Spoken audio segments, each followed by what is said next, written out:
What's up, VC? It's Steve again, Harmless Rebel, and it's time for another country music update. It's been a while since I did one. I haven't bought, actually I bought one country music record lately, and it's really kind of borderline, and I'll talk about that later. But I do have a big stack of stuff that I've bought since my last update about 5 months ago, or whenever it was. But first off, in the background, we're listening to a little bit of alternative country. Some people call it modern Southern rock. But this is Drive-By Truckers. This is Celebration Day, which is from 2003. This is when Jason Isbell was in the band. I like all the Drive-By Truckers stuff, but the Jason Isbell material is by far the best in my opinion. If you haven't checked them out and you like Jason Isbell, or vice versa, if you like Drive-By Truckers and haven't checked out his solo stuff, make sure you jump on it. So let's just kind of jump in and go through this. First up, this is one I had seen for years, and I always see it for $8 or $9, and I just don't want to spend that much money on it because I've already got a lot of the stuff on here. But I ran across it at Goodwill, so I grabbed it, and it's in mint condition. This is Hank Williams' Greatest Hits. Just a killer album full of classics. You can't go wrong with Hank Williams, in my opinion. Actually, Hank Jr. and Hank III, I love them all. And if you've heard me talk about it before, there's also a connection with Hank Williams and my family. My grandfather was a honky-tonk singer and guitarist back in the 50s. And he shared the stage a bunch of times with Hank Williams during that time. And then also, I don't remember if it was the banjo player or the bass player from his band. But one of those also played with Hank Williams until Hank Williams died, and recorded with him a bunch of times. So next up, this is one, again, I found this at Goodwill and grabbed it up. This is the Longhorn Jamboree presents Willie Nelson and His Friends. And this was a really good album. It's from '76. The A-side is Willie Nelson. The B-side, you got David Allan Coe, Carl Perkins, and Jerry Lee Lewis. David Allan Coe is another favorite of mine. So this is really cool to run across in good condition. Usually when I see that, it's pretty trash. Another absolute classic here. This is Take It to the Limit, Waylon and Willie. It doesn't get much better than Waylon Jennings and Willie Nelson. Arguably two of the most prolific songwriters in country music history, along with Chris Christopherson. I would say the three of those guys wrote probably 3/4 of the hits from the 70s and 80s from all country music artists. I mean, they were writing for everybody. Next up, this is I don't even remember where I ran across this one, but it's called Johnny Cash Encore, and it's actually a white label promo. But it's got Ghost Riders in the Sky, which his version is awesome. The Last Gunfighter Ballad is another favorite of mine of his. It's not really a greatest hits, it's just him re-recording some of his, let's see, it's kind of a fan pick-em type of thing where the fans got to help choose what went on here.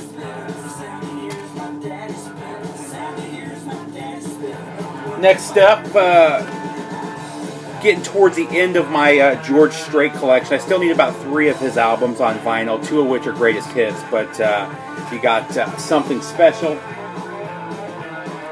Can't go wrong with George Strait. Of the modern, I shouldn't say modern, of the 80s and 90s artists, he was by far the top. He definitely kept that traditional country music sound alive in his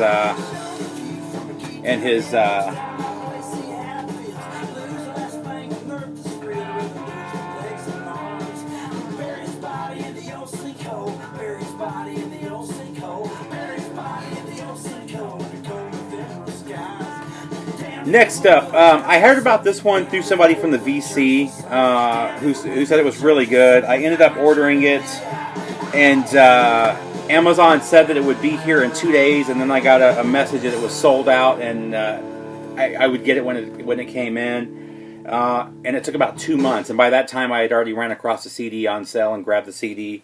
But just a really killer album. One of the better country music albums of the last few years. This is Traveler from Chris Stapleton.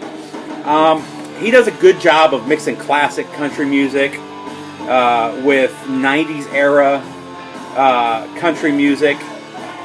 Not much of the new school pop country or rock country that you hear coming out now. Killer album, one that I highly recommend checking out, especially if you're into classic country and you're sick of the modern stuff. That's a good way to go. Next up, we have Spectrum 7 from David Allan Coe. This was early 80s, I believe. Oh, I was wrong, 79. But this one is a white label promo as well. Not really any hits in here. Not that he had a whole lot of hits anyway, but just good solid David Allan Coe.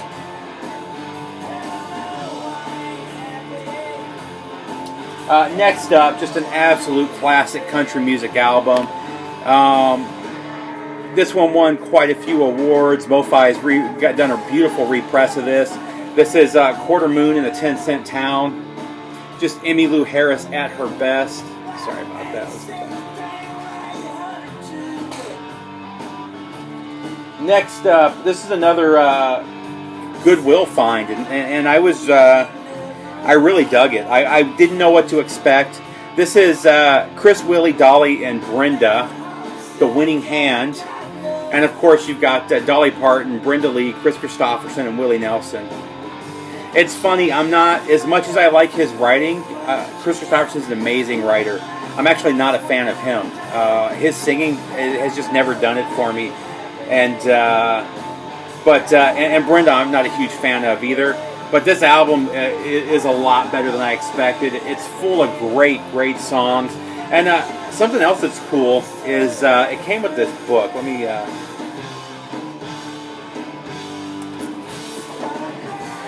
It came with this little leaflet, and it's Willie Nelson, or I'm sorry, Johnny Cash did a write-up of each of these musicians and just told the stories about him, or about his experience with each of them. And as good as the albums are, it's a double LP, the stories that he tells are even better. He talks about Chris Christopherson. I don't remember if it was at Sun Records. It may have been after he left Sun. But it's basically the story of Chris Christopherson being a janitor at the record label. And he kept slipping June Carter tapes of songs that he had written. And Johnny refused to listen to him. He would take the tapes and throw them in the lake behind their house. And I guess he did this for months. And he said it must have been dozens of tapes that he just threw in the lake out there. And finally, he was in the studio one day, and he heard the door to the studio was open, and he heard somebody laying down a track, and it was Chris Christopherson laying down the track. And he made a joke that the song's amazing, the singer sucks. And he ended up recording that song. It became a hit. And then Chris Christopherson ended up writing a string of hits for Johnny Cash, and then for everybody else in country music over the next couple of years. But just a really cool story. Mine was a broad overview. The story's a lot more in depth and a lot cooler, but still a cool album. Next up, we've got the Patsy Cline story. This is a 2 LP set. This is a repress of it. I want to say this originally came out in the late 60s. This is like a 76 or 77 repress. But 2 LP set, pretty much all of her hits. Just Patsy Cline at her best. You can't go wrong with Patsy Cline, in my opinion. Next up, I've shown this one before. I don't know if you can hear that. The rain just picked up and we got some thunder coming in. Next up, Phases and Stages from Willie Nelson. There was only one hit song off of this. But this was a concept album, an early concept album. This was 74, especially for country music. But it basically tells the story of a guy who screws up and cheats on his wife. And side A is her side of the story, and how she, by the end of it, she's moved on and found a new guy. And then the B side is his side of the story, how he felt lonely, cheated, you know, goes out carousing, looking for women, and in the end ends up lonely. Really cool album. Really well done. I really like this one. This is probably in my top 3 or 4 Willie Nelson albums. But the copy I had was not in the best condition. This one is a nice near mint copy, so I'm really happy to add that to the collection here. Next up, this is a cool one too. This is Chet Atkins and what's Travis's first name?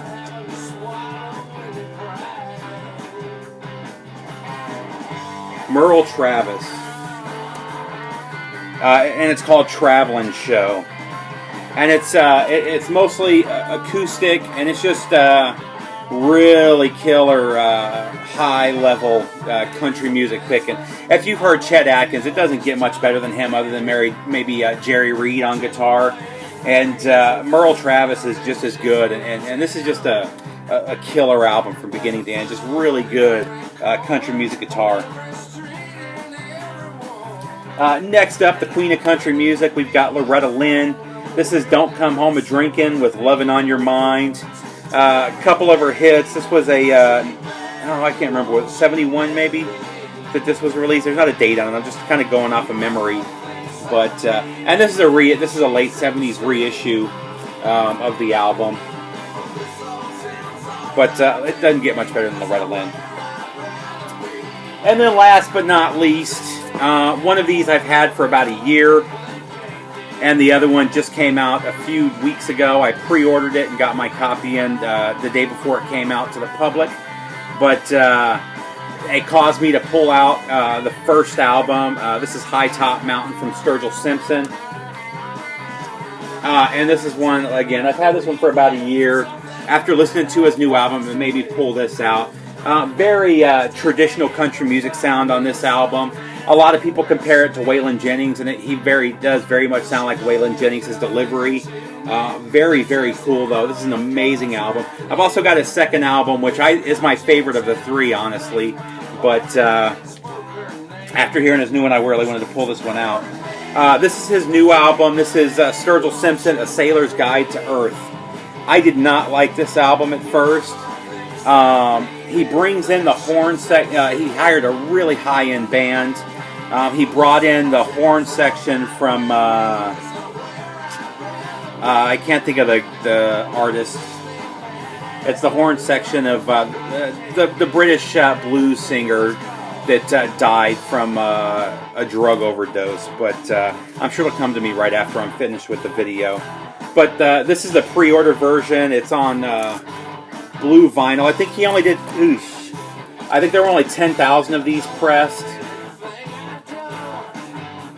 And you could only get it through his website. But it comes on the gatefold. Beautiful artwork. You got the rear. And then it comes with a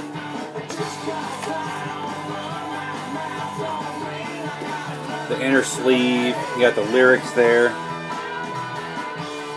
It also came with a slip mat and a poster.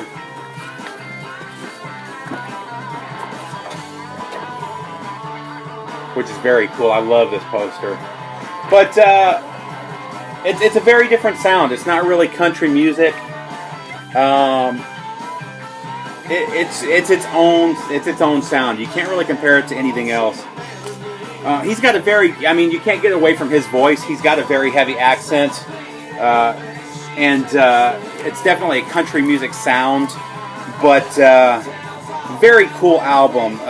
And basically, the album is him telling a story to his son, and it's done very well. A lot of stuff, A Sailor's Guide to Earth. So there's a lot of stuff related to his time in the Navy, which, so if you've watched my channel long enough, you know I was in the Navy. I was in the Navy for 9 years.